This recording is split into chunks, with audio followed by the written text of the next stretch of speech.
നല്ല വസ്ത്രം ധരിക്കണേ. പരിശുദ്ധമായ ശരീഅത്ത് അതിന് തടസ്സമല്ല. ഒരാളുടെ യോഗ്യത അനുസരിച്ച്, അവന്റെ പൗരുഷത്വം അനുസരിച്ച്, അവന്റെ വ്യക്തിഗത അനുസരിച്ച് വില കൂടിയ വസ്ത്രം അവന് ധരിക്കാം, വില കൂടിയ ചെരുപ്പ് അവന് ധരിക്കാം. മാന്യമായ ഒരു വാഹനവും മാന്യമായ ഒരു വീടും അവന് നല്ലത് തന്നെയാണ്. അതിനൊന്നും ഇസ്ലാം ഒരു കുറ്റവും പറയുന്നില്ല. ഞങ്ങൾ വലിയ കുടുംബക്കാരാണ്, ഞങ്ങളൊരു 10-15 പേര്. ഞങ്ങളോട് എനിക്ക് 3 നില വീട് വേണം, 15 മുറി വേണം, ഞങ്ങൾ 10-15 കുടുംബക്കാരാണ്. അതിന് കുറ്റം പറയുന്നില്ല ഇസ്ലാം. ഞാൻ ഈ നാട്ടിലെ ഒരു പ്രമുഖനാണ്. ഞാൻ സ്ലിപ്പർ ഇട്ട് നടക്കുന്ന ആളുകൾ അംഗീകരിക്കില്ല. സ്ലിപ്പർ ഇട്ട് നടക്കാന്ന് പറഞ്ഞാൽ 99 രൂപയുടെ സ്ലിപ്പർ ഇട്ടുകൊണ്ട് പോയാൽ, പല പ്രസിഡന്റ് സ്ലിപ്പർ ഇട്ടുകൊണ്ട് പോയാൽ അപ്പൊ എന്താ വേണ്ടത്? ഓനിപ്പോ 1500 രൂപ 2000 രൂപയുടെ ചെരുപ്പ് ഓന്റെ മാന്യത, കുഴപ്പമില്ല. അത് ഹദീസിലുള്ള കാര്യമാണ്. എന്റെ വസ്ത്രം മാന്യമായൊരു വസ്ത്രം, പൈസ ഉണ്ട്, പണമുണ്ട്, നല്ലൊരു വസ്ത്രം ധരിച്ചാൽ എനിക്ക് എന്താ കുഴപ്പം? നല്ലൊരു വസ്ത്രം ധരിക്കുന്നതിന് എന്താ കുഴപ്പം? ഇവിടുന്ന് കീറിയ ലുങ്കി വാങ്ങിയിട്ട്, കള്ളിമുണ്ട് വാങ്ങിയിട്ട് അത് അവിടെ ഒരു ഭാഗം വെച്ച്, ഇവിടെ ഒരു ഭാഗം. പണ്ട് സഹാബാക്കൾ കണ്ടം തുണി വെച്ച് പാവപ്പെട്ട ഒരു സുഹൃത്ത്, അവർക്ക് സാമ്പത്തികമായി കഴിവില്ലായിരുന്നു, അതിന്റെ പേരിൽ അവരങ്ങനെ ചെയ്തത്. ഇന്ന് നമ്മൾ കണ്ടം തുണി വെക്കുന്ന സ്റ്റൈലായി മാറി. കോളർ അവിടെ ഒന്ന്, ഇവിടെ കൈക്കോറൊരു കളർ, ഇവിടെ ഒരു കളർ, ഈ 2 സൈഡിൽ ഒരു കളർ. ഇത് അഹങ്കാരം, തെമ്മാടിത്തരം, ഇബ്ലീസിന്റെ പണി. ഇത് സൗന്ദര്യമല്ല, ഇത് സൗന്ദര്യമല്ല. ഇതെവിടെ സൗന്ദര്യം?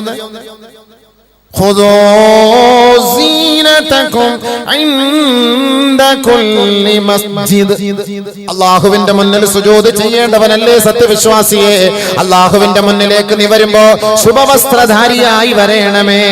ആദരവായ റസൂലുള്ളാഹി സ്വല്ലല്ലാഹു അലൈഹി വസല്ലമ തങ്ങൾ പറയുകയാണ്, തസദ്ദഖൂ കുലൂ വതസദ്ദഖൂ വൽബസൂ ഫീ ഗൈരി ഇസ്റാഫിൻ വലാ മഖീലാ ഔ കമാ ഖാല റസൂലുള്ളാഹി. നീ കഴിക്കണേ, നീ ഭക്ഷിക്കണേ, നീ ദാനധർമ്മം ചെയ്യണേ, സദഖകൾ ചെയ്യണേ, ഭയം ചെയ്യണേ. അല്ലാഹുവിന്റെ റസൂൽ പറയുന്നു, വൽബസൂ, നീ ധരിക്കണേ, വസ്ത്രം ധരിക്കണേ, പക്ഷേ ഫീ ഗൈരി ഇസ്റാഫിൻ വലാ മഖീലാ, ദുർവ്യയമായി, അനാവശ്യമായി, അഹങ്കാരത്തിന്റെ വസ്ത്രമോ ആർഭാടത്തിന്റെ വസ്ത്രമോ, ജനങ്ങളെ കൊണ്ട് മോശം പറയിക്കുന്ന വസ്ത്രമോ, ആർഭാടത്തിന്റെ അധികമായ പണം ചെലവ് ചെയ്തുകൊണ്ടുള്ള വസ്ത്രമോ ആകരുത് എന്ന് ഔ കമാ ഖാല ഹബീബുനാ റസൂലുള്ളാഹി. തിന്നോ നല്ല വസ്ത്രം ധരിച്ചോ, അല്ലാഹു തആല പറഞ്ഞു തിന്നോ, നല്ലപോലെ തിന്നോ, പക്ഷെ തിന്നണം. നിന്റെ പ്ലേറ്റിൽ വരുന്നത് തിന്നണം. അത് ചവിട്ടി തേക്കാൻ പാടില്ല, ബക്കറ്റിൽ കൊണ്ട് തള്ളാൻ പാടില്ല, കുപ്പയിൽ കൊണ്ടെറിയാൻ പാടില്ല. തിന്നോ. കുലൂ വശ്റബൂ. എന്റെ പൊന്നുമ്മമാരെ, പൊന്നു പെങ്ങന്മാരെ, എത്രയെത്ര നിക്കാഹുകളിലാണ്, എത്രയെത്ര വിവാഹ സൽക്കാരങ്ങളിലാണ് പങ്കെടുക്കുക.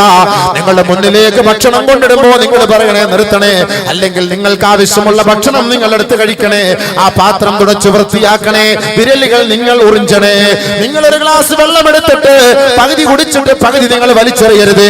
ഒരു ബോട്ടിൽ വെള്ളം വാങ്ങിയിട്ട് പകുതി കുടിക്കുന്നു, പകുതി വലിച്ചെറിയുന്നു. ചില്ലി ചിക്കൻ കൊണ്ടുവെക്കുന്നു, 2 പീസ് എടുക്കുന്നു, ബാക്കി വലിച്ചെറിയുന്നു.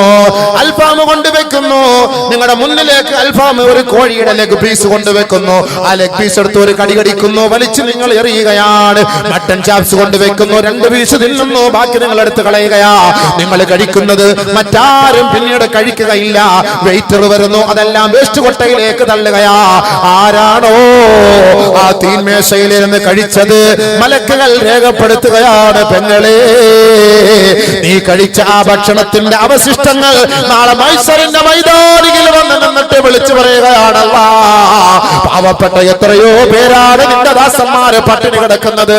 സോമാലിയയിലെ പാവപ്പെട്ടവരാണ്, അവർ പന്നിമാംസം കിട്ടുമെങ്കിൽ അത് തിന്നാനും തയ്യാറെടുത്ത് കിടക്കുന്നവരാണ്. സുഖലോലുപതയുടെ മടിത്തട്ടില് വിഭവസമൃദ്ധമായ ഭക്ഷണങ്ങൾ കഴിക്കുന്ന എന്റെ ചെറുപ്പക്കാരാ, എന്റെ ചെറുപ്പക്കാരികളെ, നമ്മുടെ സഹോദരങ്ങളാ, നമ്മുടെ സമുദായത്തിൽപ്പെട്ടവരാണ്. എത്രയോ മുസ്ലിം കുടുംബത്തിൽപ്പെട്ട കരുത്ത വർഗക്കാരായ സോമാലിയ മക്കള്, എത്തിയോപ്യൻ മക്കള്, ഹബിഷയുടെ മക്കളുണ്ടല്ലോ. ഉണ്ണാൻ വഴിയില്ല, കുടിക്കാൻ വഴിയില്ല. പന്നി ചത്തു കിടന്നാലും പോയെടുത്ത് തിന്നുകയാണ്, പട്ടി ചത്തു കിടന്നാലും പോയെടുത്ത് തിന്നുകയാണ്, സ്വന്തം മക്കളെ കടിച്ചു കീറി തിന്നുകയാ.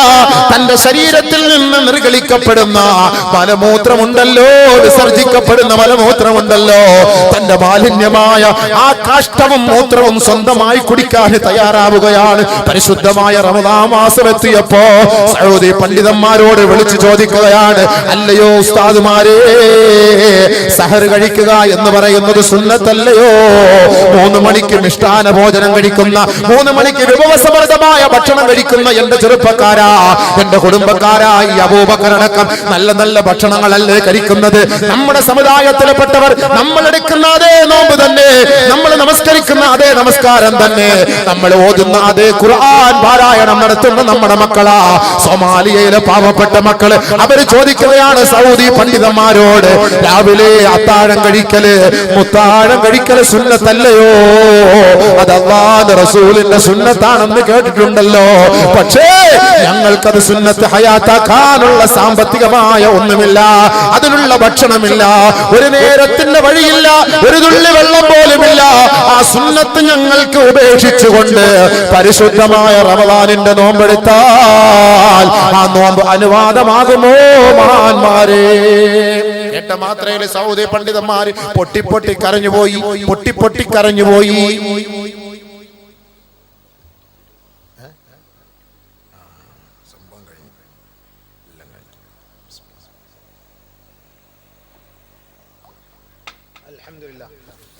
പിരിവ് അത് കഴിഞ്ഞിട്ട് അടുത്ത പരിപാടി കഴിഞ്ഞ പിന്നെ ദുആയി സംഭവം.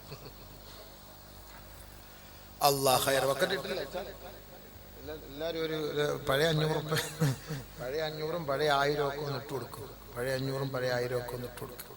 നമ്മുടെ കയ്യിലൊന്നുമില്ല, പൈസ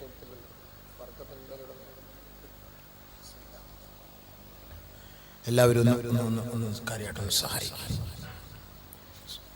സഹോദരൻ എന്തായി അതൊന്നുമല്ല വിഷയം.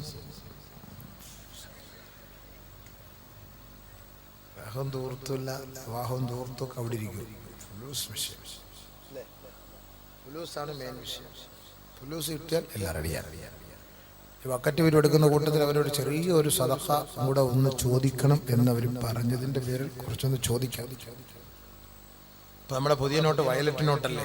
ഒരു വയലറ്റ് 2000 രൂപ, 2000 രൂപ ഇൻഷാ അല്ലാഹ് ഒന്ന് വാഗ്ദാനം ചെയ്ത് നമ്മുടെ ഈ പരിപാടിക്ക് വേണ്ടി ഒന്ന് സഹായിച്ച് വിജയിപ്പിച്ചാൽ അൽഹംദുലില്ലാഹ് വലിയ ഉപകാരമായിരിക്കും എന്ന് ഇതിൻ്റെ സംഘാടകർ എന്നോട് പറഞ്ഞത് കൊണ്ട് ബക്കറ്റ് വിരിവ് തുടങ്ങുന്ന സമയത്ത് ജീവവാദം പറഞ്ഞാൽ അത് അങ്ങോട്ട് കയറൂലല്ലോ തലയിലേക്ക്,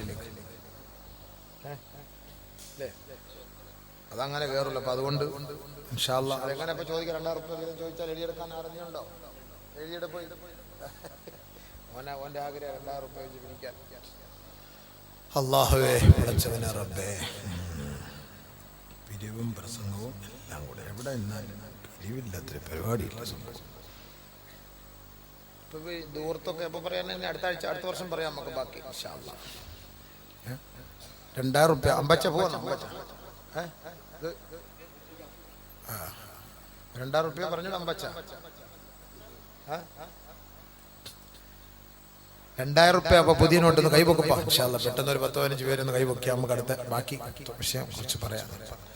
എനിക്ക് ഈ ബക്കറ്റ് കാണാൻ ഒരുമാതിരി വല്ലാത്ത അലർജിയാണ് സംഭവം.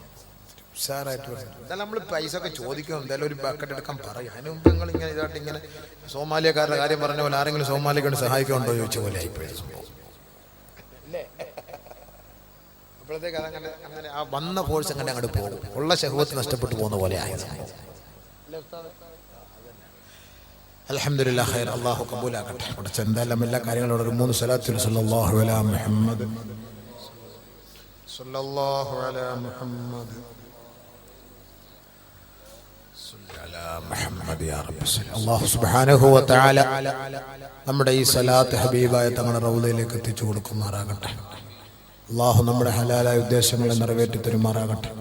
നല്ലത് പറയുന്ന സ്വാലിഹീങ്ങൾ അല്ലാഹു നമ്മളെ ഉൾപ്പെടുത്തുമാറാകട്ടെ. നമ്മുടെ ജീവിതത്തിൽ വന്നുപോയ ഇസ്രാഫ് അല്ലാഹു അത് പരിഹരിക്കുമാറാകട്ടെ. ഇസ്രാഫ്. ഇനിയിപ്പോ നമ്മളെ ഭക്ഷണവും കാര്യങ്ങളൊക്കെ ഇനി പറയാനുണ്ട്. ഇസ്രാഫുകാർ ആരുടെ കൂട്ടത്തിൽ പെടും? ദുർവ്യയം ചെയ്യുന്നവർ, ദൂർത്തടിക്കുന്നവർ ആരുടെ കൂട്ടത്തിൽ പെടും? അതൊക്കെ അടുത്ത ഹദീസായത്ത് വരാൻ പോവാം. 2000 റുപ്യ വെച്ചൊന്ന് പറ, ഒന്ന് കൈവക്ക് പറയണത്. പറഞ്ഞല്ലോ, ഒരു 10-15 പേര് പറയുമ്പോൾ ഒരു മനസ്സമാധാനമാവും. 2000 രൂപ വിഷയം പറഞ്ഞാൽ അൽഹംദുലില്ലാ പറയാം. കുറച്ചുകൂടെ ഞാൻ എന്തായാലും അത് നടക്കണം, ഇത് നടക്കണം. 10 മിനിറ്റ് ചോദിച്ചാൽ മതി. 10 മിനിറ്റ് കൊണ്ട് അത് നടക്കണം. പിന്നെ ബാക്കി കുറച്ചുകൂടെ പറയണം. ഒരുപാട് പറയാനുണ്ട് വിഷയം. എവിടെ തീരാനാ വിഷയം? ഇല്ല നിങ്ങൾ തുടങ്ങി ബർക്കത്താട്ട് പ്രസിഡന്റ് അൽഹംദുലില്ലാ. പെട്ടെന്ന് പറഞ്ഞാൽ അടുത്ത വിഷയം നടക്കും. അല്ലെങ്കിൽ പൈസയ്ക്ക് വേണ്ടി ഇങ്ങനെ നിൽക്കേണ്ടി വരും. അടുത്ത വിഷയം മാറ്റി വേറെ ഹദീസെല്ലാം കൊണ്ടുവന്ന് ഫുലൂസ് കിട്ടാൻ വേണ്ടിയിട്ടുള്ള വഴികളൊക്കെ നടത്തേണ്ടി വരും. ഇപ്പോഴത്തെ സാമ്പത്തിക ക്രൈസിസിനെ കുറിച്ച് ഹദീസുണ്ട്. ഇപ്പോഴത്തെ എന്തുകൊണ്ടാണ് ഇങ്ങനെ സംഭവിച്ചത് അതിന്റെ ഹദീസുണ്ട്. ഞാൻ വേണമെങ്കിൽ ഉത്തരം അതിന് ഹദീസുണ്ട്, ആയത്തുണ്ട്. ഇല്ല, ഹദീസ് ആയത്തില്ലാത്ത കളി വല്ലതും സംഭവം. അപ്പോഴെ നമുക്ക് പറയാവുന്ന തോഫിക്ക് അതിലില്ല. അപ്പൊ അതുകൊണ്ട് അത്